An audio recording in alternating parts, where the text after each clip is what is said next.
ভারতের বিএসএফ 14 বাংলাদেশি নাগরিককে মধ্যস্থ পতাকার বৈঠকের মাধ্যমে বিজিবির কাছে হস্তান্তর করা হয়েছে। ভারতের আমোদিয়া বিএসএফ চেকপোস্টে অতিক্রম করার সময় ভারতের সীমান্তরক্ষী বাহিনী বিএসএফ তাদেরকে আটক করেন। সাতক্ষীরা প্রতিনিধি মুকরম বিল্লাহ ইমনের পাঠানো তথ্যচিত্রে থাকছে বিস্তারিত।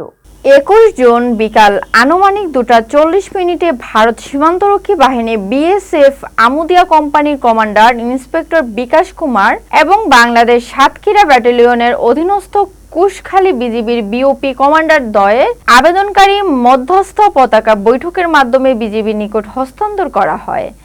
এ সময় আটককৃত ব্যক্তিদের কাছ থেকে জানতে চাইলে তারা বলেন, আমরা জীবিকা নির্ভরের জন্য ভারতে গিয়েছিলাম, সেখানে কাজকর্ম করে জীবিকা নির্ভর করতাম।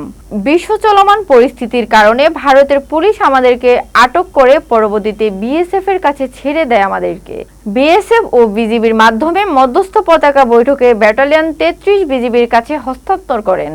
এ সময় ঊর্ধ্বতন কর্মকর্তারা অনুমতিতে সাপেক্ষে বাংলাদেশ বিএসএফ কর্তৃক আটক 14 বাংলাদেশি নাগরিকদের সাতক্ষীরা সদর থানায় অত্র সাধারণ ডায়েরির মাধ্যমে জিম্মার প্রধান কারণ আবেদন করেন। উপরোক্ত বিষয়টি ভবিষ্যতের জন্য সাধারণ ডায়েরি করা একান্ত প্রয়োজন। এ সময় সাতক্ষীরা সদর থানার অফিসার ইনচার্জ মোহাম্মদ শামিনুল হক জানান, ভারতে থাকা 14 বাংলাদেশি নাগরিককে পরবর্তীতে তাদেরকে বাংলাদেশি পরিচয়পত্র ও সঠিক সকল ডকুমেন্ট যাচাই বাছাই করে রাতে তাদের পরিবার ও আত্মীয় স্বজনদের কাছে হস্তান্তর করা হয়।